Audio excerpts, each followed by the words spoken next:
Bonjour, bienvenue dans Fond de cours, l'émission qui s'intéresse à la création cinématographique en Picardie. Dans ce troisième numéro, nous allons rencontrer Christophe Leclerc qui a réalisé le pilote de la série Ça me rappelle la foi.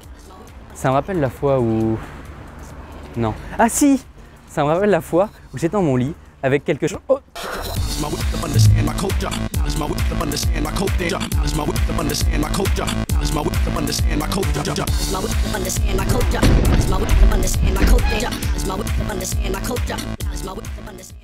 Alors Christophe, est-ce que tu pourrais te présenter? Christophe Leclerc, réalisateur, j'habite à Longueuil-Annel, un petit village à côté de Compiègne. Et qu'est-ce que tu viens nous présenter aujourd'hui? C'est le pilote d'une mini-série qui a été tournée au Québec, à Montréal. Comment ça s'appelle? Ça me rappelle la foi. On peut regarder ça? Allons-y. Game.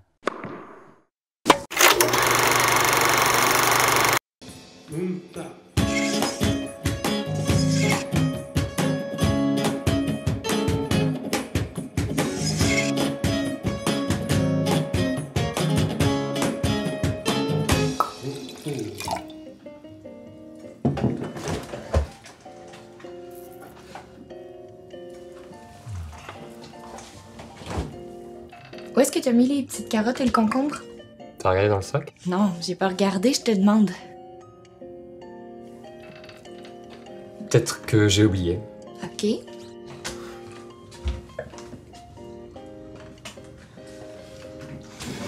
Comment ça se fait que tes trucs à toi, tu les as pas oubliés? Bah, pendant que je faisais les courses, il y a Jocelyn qui m'a téléphoné. Vous êtes pire que deux adolescentes à vous appeler autant. Même moi, tu m'appelles pas autant. Oh. Oui, mais... Mais...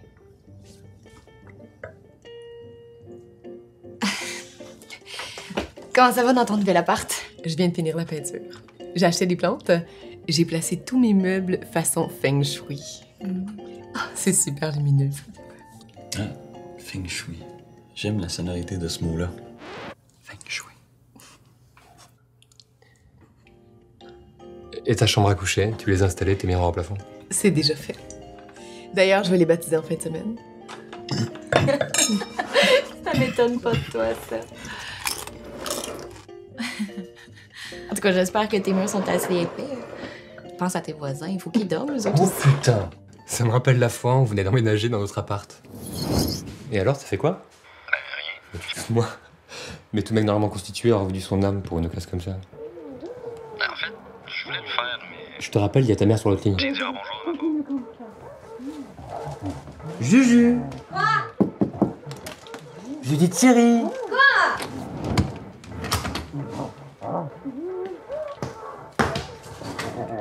Je savais que t'allais aimer ça. J'en ai fait ça avant. T'aimes bien alors, hein? J'arrête ou je continue?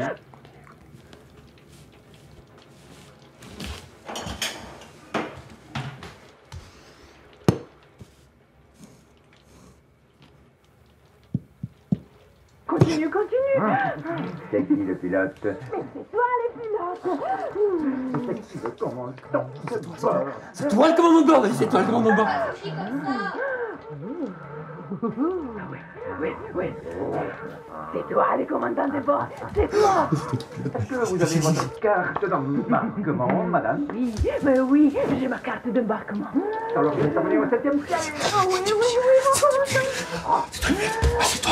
C'est toi le pilote? Tour de contrôle. Ici, Alpha Charlie Tango. Je m'adresse à la file des paquets. Yes. Explosion majeure.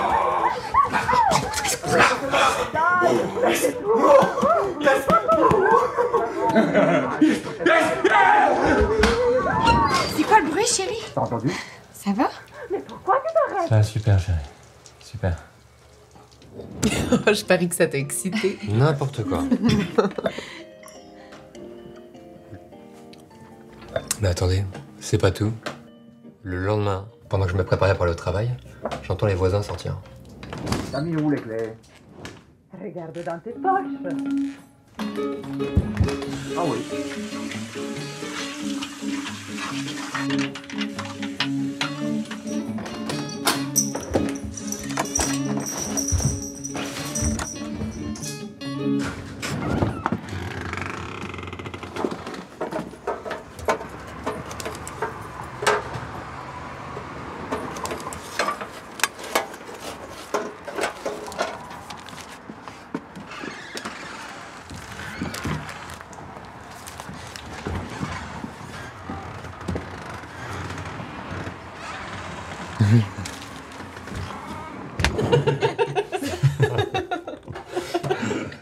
Oh, j'en veux une sexualité comme ça à 70 ans. Ça se peut, ça? Ah ouais, pour eux, aucun doute. Alors, t'es prêt? Vas-y, chérie, mets-le-moi dans le péteur. Ouais, oui, oui.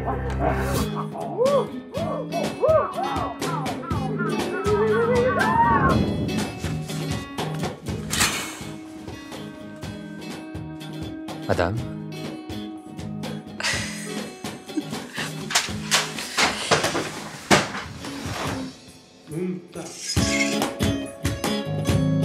Sept. Alors Christophe, avant de revenir sur ton film, j'aimerais que tu nous parles de ton parcours. Au lycée, je suis tombé amoureux du cinéma. Et du coup, l'année qui a suivi le bac, je suis parti dans une école de cinéma. D'accord, laquelle?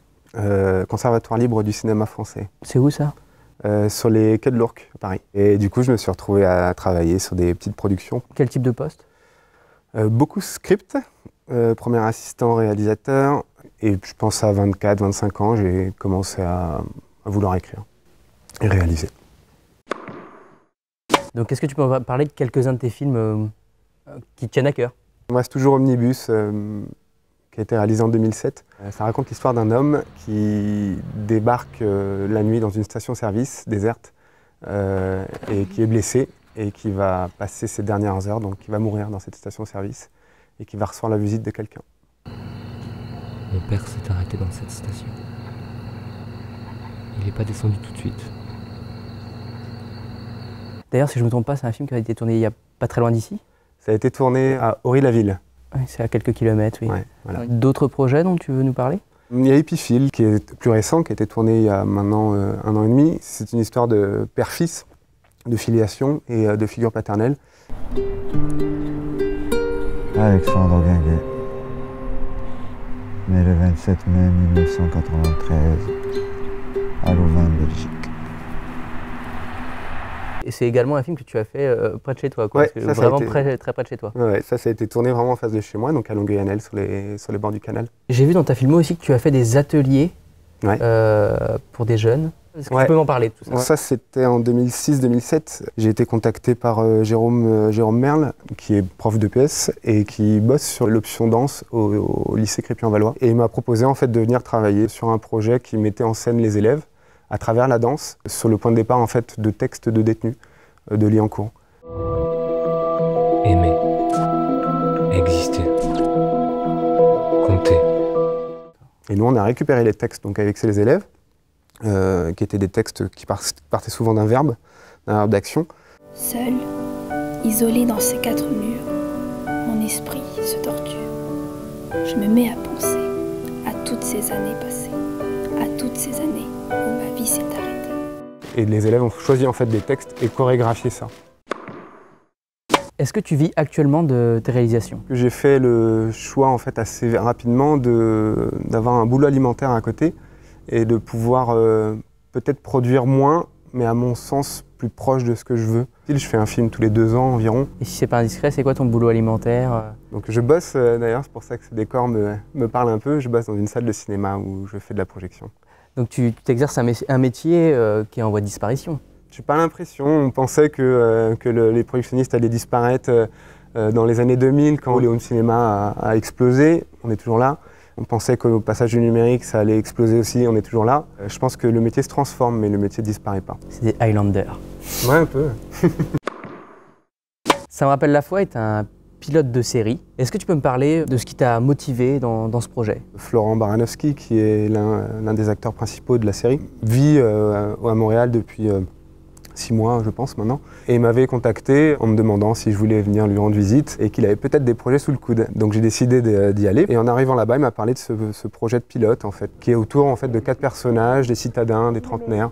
Quelque chose d'assez léger, peut-être aussi un peu farfelu. Et il m'a proposé en fait, de bosser sur la réalisation et un peu sur le scénario.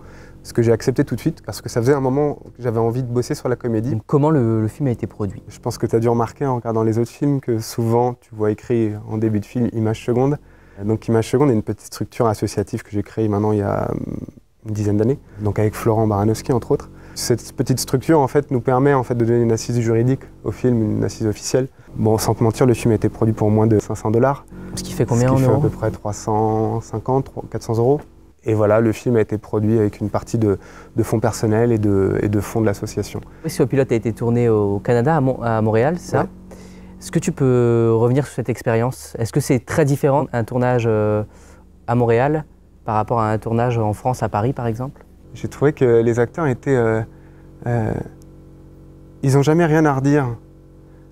C'est assez bizarre, en France, très souvent les acteurs ont besoin de parler, de discuter du rôle, ils ont peut-être des choses à redire aussi, parfois ça peut être très bien. Là, la plupart du temps, quand je parlais avec les acteurs québécois, ils me disaient « parfait, parfait, ok, parfait, parfait, ok ». Je me demandais en fait s'ils avaient vraiment saisi ce que je voulais, s'ils voulaient vite que la journée de travail se termine, ou est-ce que tout simplement ils avaient tout à fait compris. Alors que j'étais plutôt habitué à qu'on discute du rôle et qu'on essaie de... Voilà. Que les acteurs disent leur ressenti et qu'ils veuillent retourner des scènes ou présenter un peu leur version. On a des acteurs-auteurs en France surtout. C'est ta première expérience en matière de comédie. Est-ce que c'est un genre qui est facile à aborder? C'est extrêmement compliqué en fait de trouver le moyen de faire rire, en tout cas de prétendre pouvoir faire rire les gens. Et en fait, je me suis rendu compte qu'à force de se poser des questions, le plus important c'était d'abord de rire nous-mêmes. Maintenant, le pilote tel qu'il est, on n'est pas du tout sûr de la teneur humoristique, mais en tout cas on a pris un énorme plaisir à le faire. Et moi aujourd'hui, ça me fait encore vraiment marrer. C'est le principal. Et je pense que pour moi c'est le plus important aussi. Là, au niveau de l'avancement du projet, est-ce qu'il y a des nouveaux épisodes qui sont prévus?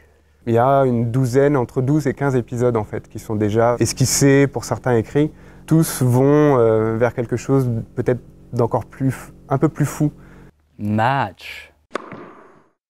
Alors Christophe, toi qui as été faire un tour chez nos amis mangeurs de caribou, j'ai un petit défi pour toi. J'ai quelques phrases que tu vas devoir lire avec l'accent québécois. Tabarnak. Et essayer de m'en faire la traduction en français, ce qui est beaucoup moins simple. Attache ta tuque avec de la broche. Qu'est-ce que ça peut vouloir dire à ton avis? Accroche tes cheveux? Eh bien non, c'est attention, ça va bouger beaucoup. Le deuxième, plus facile. C'était écœurant. Parce que j'ai compris, c'est assez utilisé. Ouais, je l'entends souvent, mais j'avoue que j'ai pas trop saisi encore le contexte de l'utilisation. Donc non, vas-y, dis-moi. C'est génial. Ça c'est québécois, j'adore. J'ai pas eu mon slip de paye. Tu les as trouvés où?